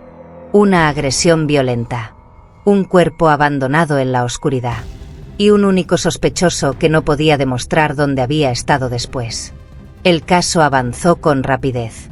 Los medios locales comenzaron a hablar del crimen antes de que terminara la primera semana de investigación. Las fotografías del descampado, de la cinta policial y de los peritos trabajando bajo reflectores aparecieron repetidas en los noticieros de la noche de Puerto Salinas, acompañadas por titulares que presentaban el caso como una tragedia nacida de una amistad rota. Pero mientras la historia se consolidaba en la opinión pública, dentro del expediente comenzaban a aparecer detalles que no encajaban del todo. Detalles pequeños, casi invisibles. El primero estaba en el croquis de la escena del crimen. El dibujo elaborado por la policía científica señalaba con precisión el lugar donde el cuerpo había sido encontrado, marcando la posición del cadáver, la ubicación de los peritos y el perímetro acordonado con cinta amarilla. Era un procedimiento estándar. Cada elemento de la escena debía quedar registrado. Sin embargo, semanas más tarde, cuando el material fotográfico fue incorporado al expediente judicial, uno de los investigadores notó algo extraño. En las fotografías tomadas aquella madrugada, el cuerpo no parecía estar exactamente en el mismo lugar que indicaba el croquis. La diferencia era mínima. Unos pocos metros. En circunstancias normales, nadie habría prestado demasiada atención a ese detalle. Pero en investigaciones criminales, los metros importan. Porque la posición exacta del cuerpo puede determinar la dirección de una agresión. Puede indicar si la víctima fue atacada en ese lugar o trasladada desde otro punto. Puede cambiar completamente la interpretación de lo ocurrido. En aquel momento, sin embargo, la discrepancia no generó una investigación adicional. El caso ya tenía un sospechoso. Y la fiscalía ya estaba preparando la acusación. Así fue como, en cuestión de semanas, la historia quedó fijada en una versión que parecía suficientemente convincente para avanzar hacia el juicio. Según esa versión, Martín Rojas había discutido con su amigo Gabriel Suárez en el descampado del antiguo astillero. La discusión había escalado. Los golpes habían terminado en muerte. Y el agresor había abandonado el cuerpo en el mismo lugar donde más tarde lo encontraría el camionero. Era una narrativa simple, directa. Y para el jurado que escucharía el caso meses después, sería también una narrativa difícil de cuestionar. Porque en aquel momento casi nadie estaba mirando el detalle que años más tarde cambiaría todo. La distancia exacta entre el lugar donde dijeron que estaba el cuerpo y el lugar donde realmente aparecía en la fotografía. La caja apareció casi por accidente. No formaba parte de ninguna investigación activa ni estaba asociada a un expediente que alguien estuviera revisando en ese momento. Había permanecido durante años en uno de los estantes más altos del depósito judicial de Puerto Salinas. Un espacio amplio y silencioso donde miles de carpetas antiguas se acumulan esperando un destino incierto entre estanterías metálicas y cajas de cartón marcadas con fechas que pocas personas recuerdan. La empleada que la encontró se llamaba Laura Medina. Llevaba más de una década trabajando en el archivo del tribunal, un trabajo que exige paciencia más que especialización, y su rutina diaria consistía en ordenar expedientes, trasladar carpetas entre oficinas y revisar documentos que debían ser digitalizados antes de ser enviados al archivo central. Aquella mañana su tarea era simple. Había recibido la orden de liberar espacio en una de las estanterías más antiguas del depósito, donde todavía se conservaban cajas pertenecientes a casos cerrados muchos años atrás. La mayoría de esos expedientes ya no tenían utilidad procesal. Eran restos administrativos. Documentos que nadie había reclamado y que permanecían allí más por inercia que por necesidad. La caja que contenía parte del expediente del caso Rojas estaba colocada en el fondo de uno de esos estantes. El cartón estaba debilitado por la humedad y el polvo acumulado durante años había borrado casi por completo la etiqueta original, y cuando Laura intentó bajarla uno de los laterales cedió y varios sobres cayeron al suelo. Ese tipo de accidentes ocurre con frecuencia en los archivos. Las cajas antiguas se deterioran. Las carpetas se deforman. Los documentos se mezclan. Normalmente basta con recoger los papeles y devolverlos al lugar correspondiente. Pero esta vez algo llamó su atención. Entre los sobres había uno pequeño, de color marrón oscuro, sin etiqueta y sin ninguna referencia escrita en el exterior. Lo abrió por simple curiosidad. Dentro encontró una fotografía. Era una copia impresa en papel fotográfico grueso, el tipo de impresión que la policía científica utilizaba antes de que todas las escenas del crimen comenzaran a registrarse digitalmente. La imagen mostraba el descampado del antiguo astillero en las Dársenas, el barrio portuario de Puerto Salinas. Se veía la cinta policial, los reflectores y dos peritos inclinados sobre el cuerpo de la víctima. Durante unos segundos Laura observó la imagen sin prestar demasiada atención. No era la primera fotografía de una escena del crimen que encontraba en el archivo. Pero algo en la composición de la imagen la hizo detenerse. En el fondo de la fotografía se distinguía claramente una estructura metálica oxidada, parte de una vieja grúa portuaria que todavía permanecía en pie en el terreno abandonado. Laura recordaba ese lugar. Había crecido en Puerto Salinas. Había pasado muchas veces frente a ese descampado. Y esa estructura estaba más lejos del punto donde, según recordaba haber leído años atrás en el expediente, se había encontrado el cuerpo. Volvió a mirar la fotografía, esta vez con más atención. Los peritos estaban trabajando sobre el cadáver. La cinta policial delimitaba un perímetro claro. Pero la posición del cuerpo no coincidía con el croquis oficial que aparecía en el expediente judicial. La diferencia no era enorme. Tal vez 5 o 6 metros. Pero en una escena del crimen, esa distancia podía ser significativa. Laura buscó el número de expediente en la parte posterior de la fotografía. No había ninguno. Eso era extraño. Las imágenes de escenas del crimen normalmente están catalogadas y numeradas para evitar confusiones durante el proceso judicial. Aquella fotografía, en cambio, parecía no pertenecer formalmente a ningún archivo. Durante unos minutos dudó si devolver el sobre a la caja o informar el hallazgo a sus superiores. Finalmente decidió hacer lo segundo. No porque sospechara que estaba frente a un error judicial, sino porque los procedimientos administrativos del tribunal exigían que cualquier documento encontrado fuera registrado correctamente antes de volver a archivarse. El supervisor del archivo revisó la fotografía esa misma tarde. Y fue él quien reconoció el nombre que aparecía en el expediente asociado a ese caso. Martín Rojas. Habían pasado muchos años desde la condena. El caso estaba cerrado. El hombre llevaba más de una década en prisión. Pero la fotografía planteaba una pregunta incómoda. Si el cuerpo no estaba en el mismo lugar que indicaba el informe oficial, ¿qué más podía estar equivocado en el expediente? Ese fue el momento en que el caso volvió a abrirse. No formalmente. No todavía. Pero por primera vez desde la sentencia, alguien dentro del sistema judicial empezó a revisar los documentos con una mirada diferente. Y cuando una investigación se observa de nuevo, años después de haber sido cerrada, los detalles que antes parecían irrelevantes pueden adquirir un significado completamente distinto. Porque los expedientes judiciales no cambian con el tiempo. Las palabras escritas en ellos siguen siendo las mismas. Lo que cambia es la manera en que se leen. El expediente del caso Rojas había permanecido cerrado durante años. Después del juicio, los documentos habían sido archivados siguiendo el procedimiento habitual. Declaraciones de testigos, informes forenses, fotografías de la escena, croquis policiales y las transcripciones completas del juicio oral. Todo aquello que alguna vez había sido revisado con atención por fiscales, abogados y jueces había terminado reducido a una serie de carpetas almacenadas en cajas numeradas dentro del archivo judicial de Puerto Salinas. Con el tiempo, ese tipo de expedientes se vuelve prácticamente invisible. Los tribunales reciben nuevos casos cada semana, las investigaciones activas ocupan el tiempo de jueces y fiscales y los archivos antiguos permanecen quietos, sin que nadie vuelva a leerlos con detenimiento. Pero la fotografía encontrada en el depósito había introducido una duda lo suficientemente incómoda como para justificar una revisión. El supervisor del archivo solicitó la carpeta principal del caso. Horas después, el expediente completo estaba sobre la mesa de una pequeña oficina del Tribunal de Puerto Salinas, abierto por primera vez en muchos años. La revisión comenzó por lo más evidente. El croquis policial de la escena del crimen. Era un dibujo técnico simple, elaborado por la policía científica durante la madrugada en que el cuerpo fue descubierto en el descampado del antiguo astillero de las Dársenas.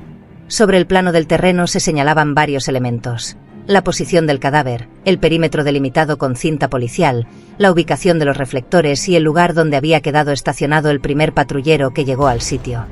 En el croquis, el cuerpo aparecía marcado con un círculo rojo, a pocos metros del camino de entrada al predio. La fotografía encontrada en el archivo contaba otra historia. En la imagen, el cadáver se encontraba claramente más atrás, cerca de una de las estructuras metálicas que aún permanecían en pie en el terreno abandonado. La diferencia, nuevamente, era de algunos metros. Pero cuando los investigadores compararon ambos registros, la discrepancia se volvió imposible de ignorar. No se trataba de un pequeño error de perspectiva. El cuerpo estaba en otro lugar. Durante las horas siguientes revisaron el resto del material fotográfico incluido en el expediente. Había varias imágenes tomadas desde distintos ángulos de la escena del crimen. En algunas aparecían los peritos trabajando junto al cadáver. En otras se veía el terreno completo iluminado por los reflectores de la policía. En casi todas las fotografías, la posición del cuerpo coincidía con lo que mostraba la imagen encontrada en el sobremarrón. No coincidía con el croquis oficial. Aquello abría una posibilidad inquietante. El plano de la escena del crimen podía haber sido elaborado de manera incorrecta. O el cuerpo podía haber sido movido antes de que se realizara el registro técnico. Ambas opciones eran problemáticas. Si el croquis era incorrecto, entonces el documento que había servido como base para reconstruir el crimen durante el juicio estaba equivocado. Y si el cuerpo había sido movido antes de que se realizara la documentación oficial, entonces la escena del crimen había sido alterada. Los investigadores continuaron revisando el expediente. Fue entonces cuando apareció otro detalle que, en el momento del juicio, había pasado casi desapercibido: el testimonio del camionero que encontró el cuerpo. Según su declaración, registrada a las 3:40 de la madrugada, el cadáver se encontraba cerca de una estructura metálica grande, como una grúa vieja.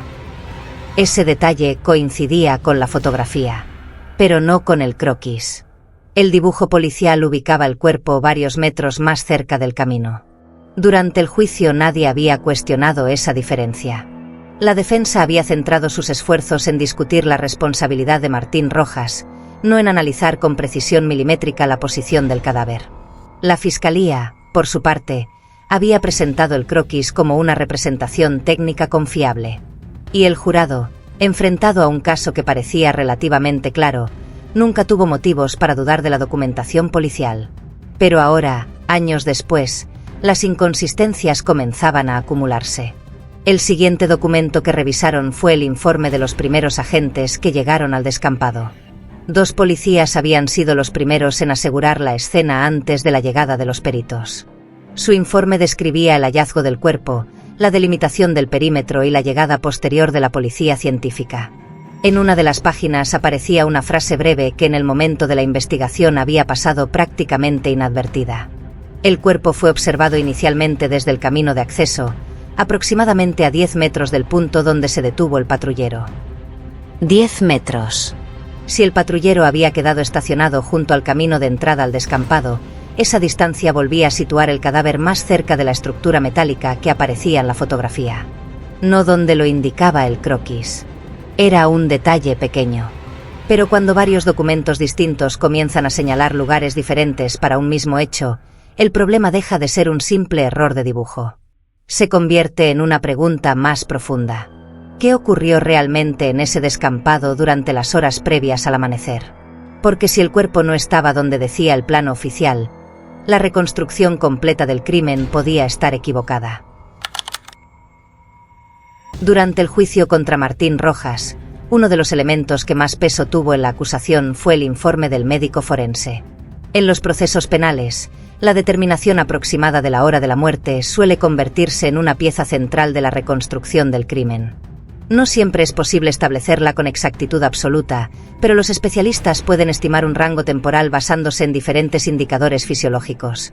La temperatura corporal, el estado de la rigidez cadavérica, la lividez de la piel y otros factores relacionados con el proceso natural de descomposición. En el caso de Gabriel Suárez, el informe presentado ante el tribunal señalaba que la muerte se había producido aproximadamente entre la medianoche y la 1 de la madrugada. Ese rango temporal parecía encajar perfectamente con la hipótesis de la Fiscalía. Los testigos del bar El Ancla, en el barrio Las Dársenas de Puerto Salinas, habían visto a Gabriel y a Martín salir juntos alrededor de las 11 de la noche. Si el ataque había ocurrido 1 hora después, el margen de tiempo coincidía con la caminata hacia el descampado del antiguo astillero y con el momento en que ambos habían sido vistos por última vez. La lógica era sencilla. 2 hombres abandonan el bar. Una discusión ocurre en el camino o dentro del terreno abandonado. El ataque se produce poco después. El cuerpo queda en el lugar hasta que es descubierto varias horas más tarde. Durante el juicio, esa secuencia fue presentada al jurado como un encadenamiento natural de hechos. Pero cuando los investigadores revisaron nuevamente el informe forense años después, encontraron algo que no había recibido demasiada atención en aquel momento. El documento completo era más extenso que la breve conclusión que había sido citada en el juicio. En las páginas iniciales aparecía el resumen utilizado por la Fiscalía, la estimación de la hora de muerte basada en los primeros signos de rigidez y en la temperatura corporal registrada durante el examen preliminar. Pero en una sección posterior del informe había observaciones adicionales.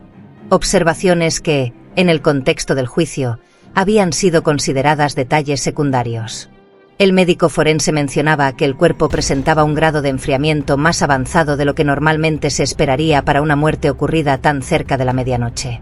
Ese dato había sido explicado en el informe original de una manera simple. La noche era fría. El descampado estaba expuesto al viento que llegaba desde el río.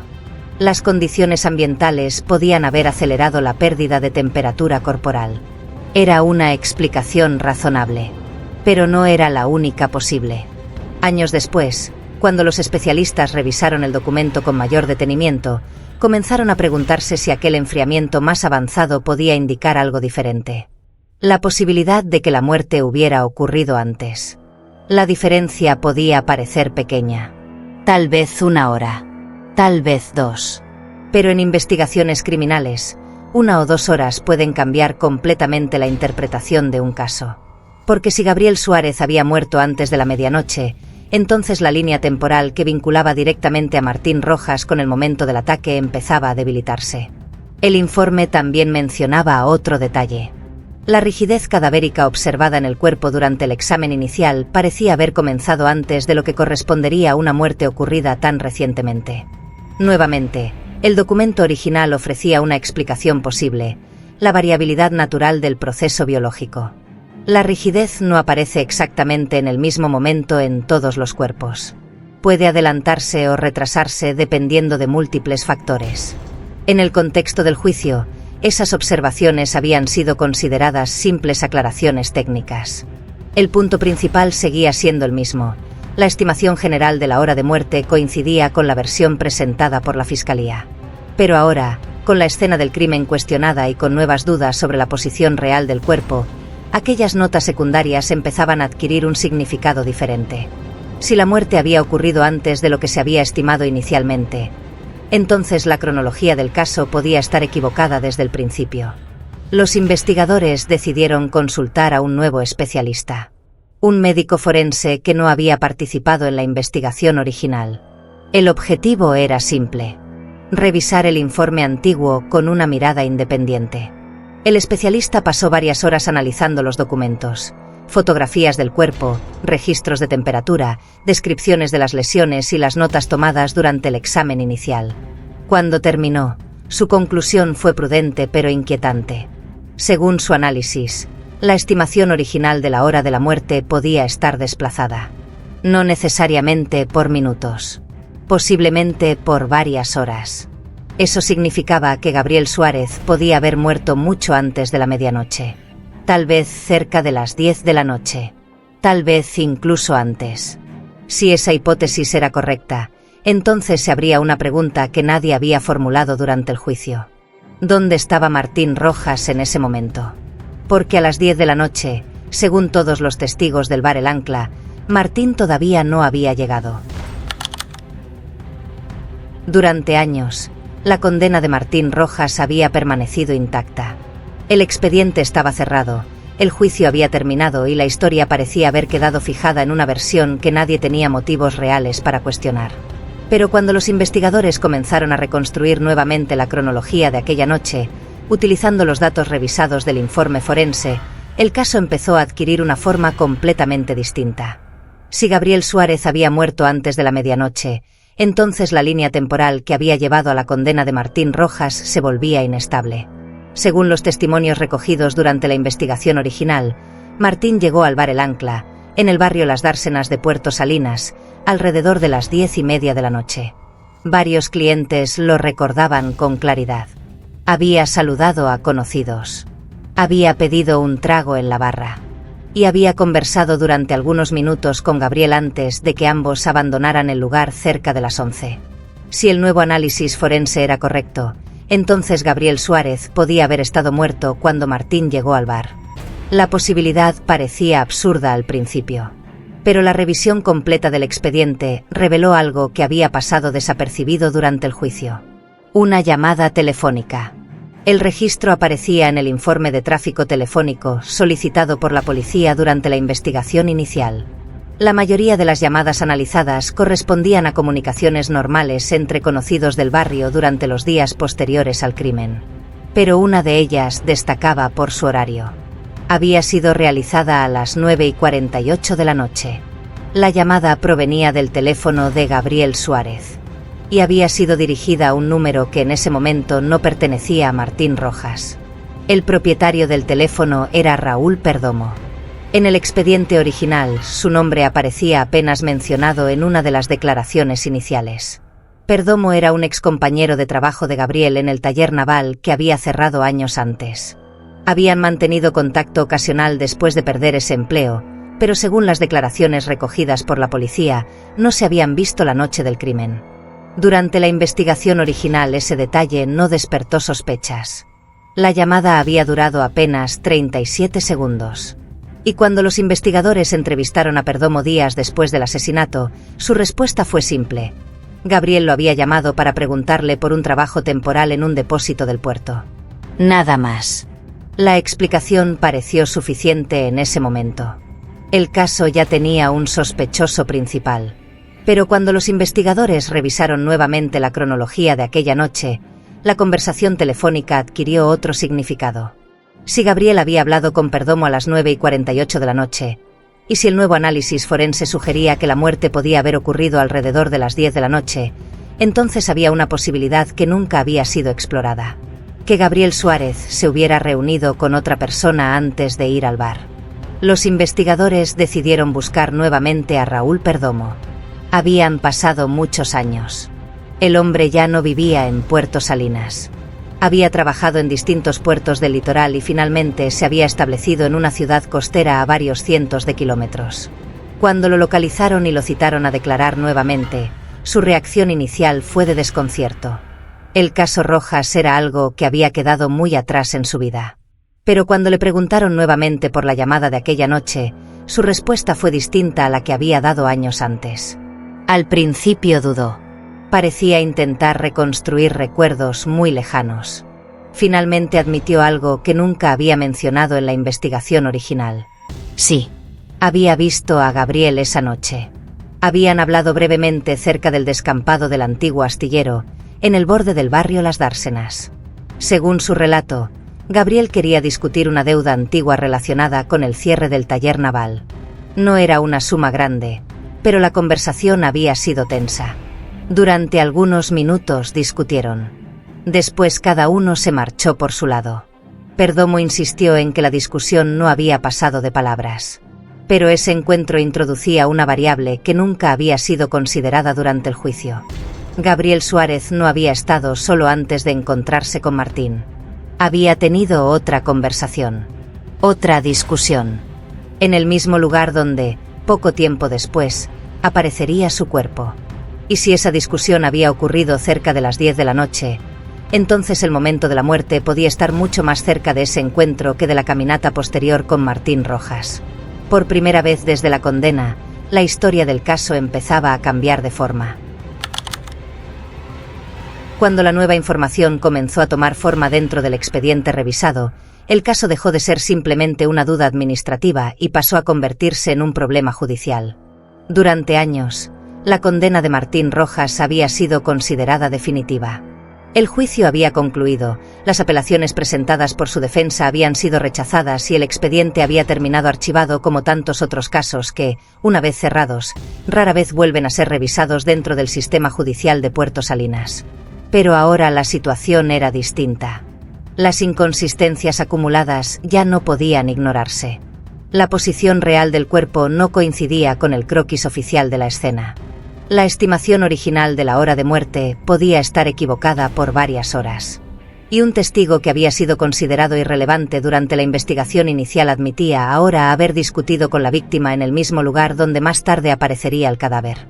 Cada uno de esos elementos, por separado, podría haber sido interpretado como un simple error o una imprecisión menor dentro de una investigación compleja. Pero juntos comenzaban a dibujar un panorama mucho más inquietante. El expediente fue enviado nuevamente a la Fiscalía. Allí se ordenó una revisión formal del caso. Los investigadores volvieron a analizar las declaraciones originales, compararon nuevamente las fotografías de la escena del crimen en el descampado del antiguo astillero de Las Dársenas y solicitaron un nuevo informe pericial independiente sobre el material forense disponible. Fue entonces cuando apareció una conclusión que nadie había considerado durante el juicio. Si la muerte de Gabriel Suárez había ocurrido antes de las 10 de la noche, entonces Martín Rojas no podía haber sido el autor del crimen. A esa hora, según múltiples testigos, todavía no había llegado al bar El Ancla. La revisión del caso avanzó lentamente. Los procesos judiciales rara vez se mueven con rapidez cuando se trata de revisar una condena antigua. Cada nuevo análisis debía ser evaluado con cautela, cada documento debía ser verificado y cada testimonio debía ser confrontado con el material existente en el expediente. Mientras tanto, Martín Rojas seguía en prisión. Habían pasado más de 15 años desde la noche del crimen.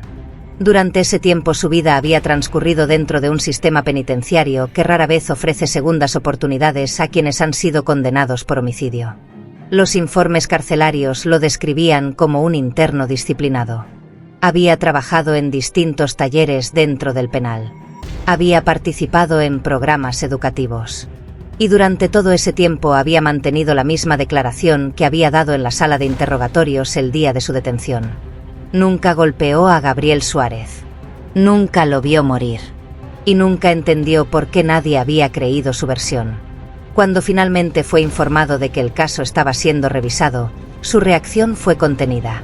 Según el informe del defensor público que lo visitó en prisión, Martín escuchó las novedades en silencio, sin mostrar entusiasmo evidente.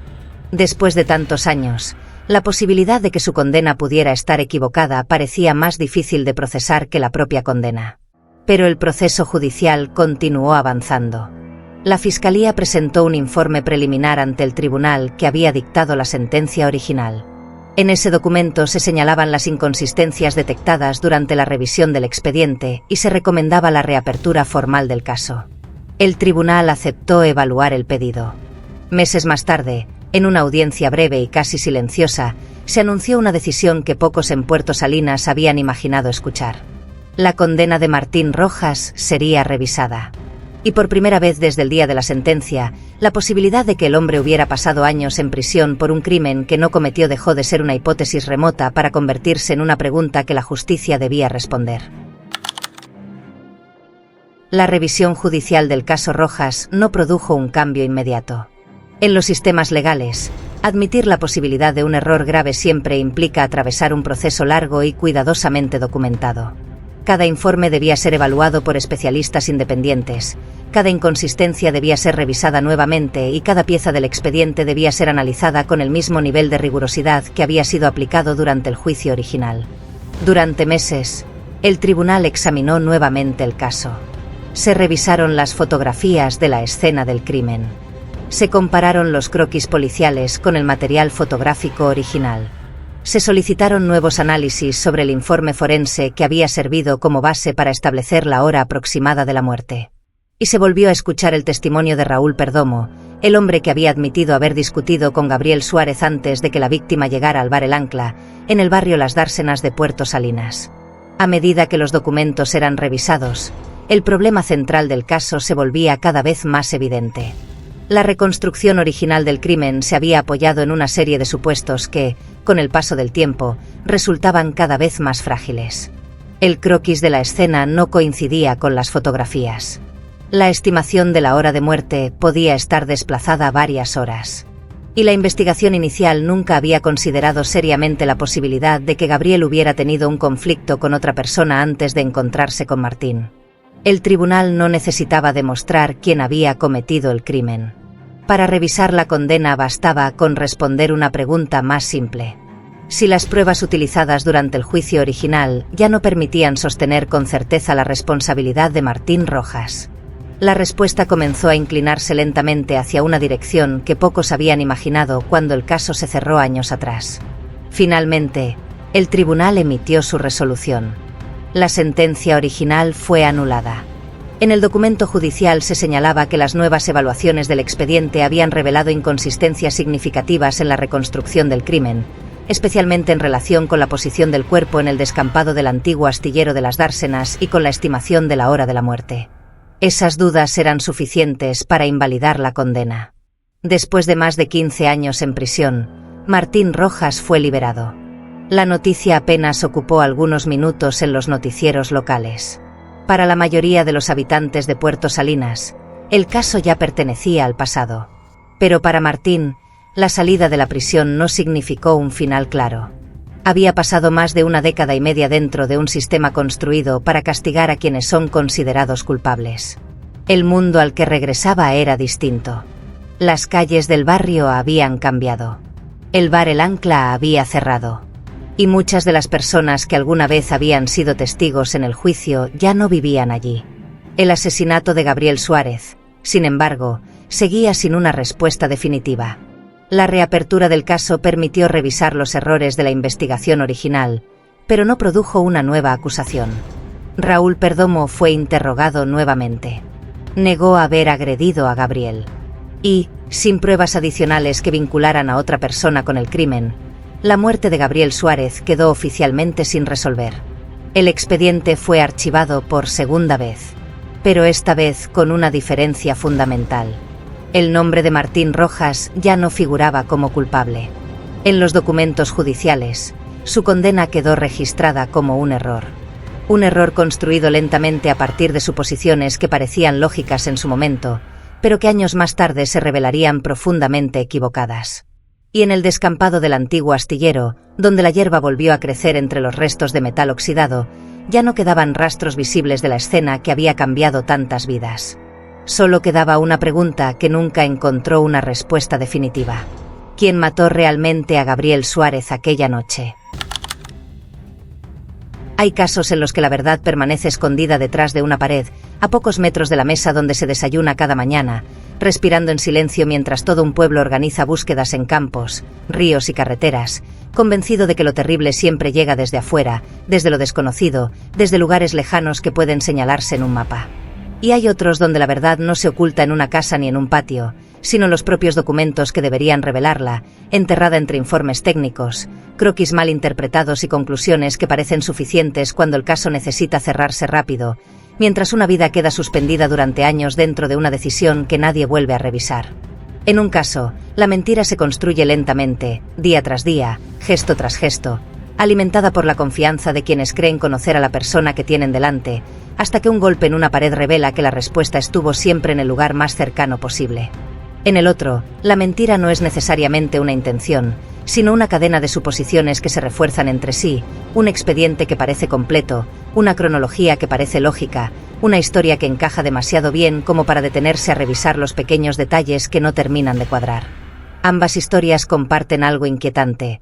Durante años nadie miró exactamente dónde debía mirar. Un pueblo entero buscó en los caminos equivocados mientras la verdad permanecía dentro de una casa. Un sistema judicial sostuvo una condena durante más de una década mientras la respuesta descansaba en una fotografía olvidada dentro de un archivo. Nos tranquiliza pensar que la verdad siempre deja señales claras, que los culpables se delatan, que las investigaciones bien hechas terminan encontrando respuestas. Pero a veces no ocurre así. A veces lo más difícil no es descubrir lo que pasó. Lo más difícil es aceptar que la respuesta estuvo siempre delante de nosotros, inmóvil, silenciosa, esperando a que alguien se detenga lo suficiente como para mirarla de nuevo. Porque no todos los misterios se esconden en lugares remotos. Muchos permanecen en espacios comunes. En patios donde nadie vuelve a excavar. En expedientes que nadie vuelve a abrir. Y mientras las luces del pueblo se apagan y las oficinas judiciales cierran por la noche, queda flotando una pregunta que ninguna investigación termina de responder del todo. Si la verdad estuvo siempre tan cerca, ¿por qué nadie decidió mirar allí primero? Archivos Negros continuará documentando casos con el mismo criterio técnico y rigor. Si el contenido te resulta útil y valoras el análisis documental de cada caso, puedes acompañar el proyecto suscribiéndote al canal para seguir los próximos expedientes. A quienes ya están desde el inicio, gracias por formar parte de Archivos Negros. Tu apoyo permite que el archivo continúe.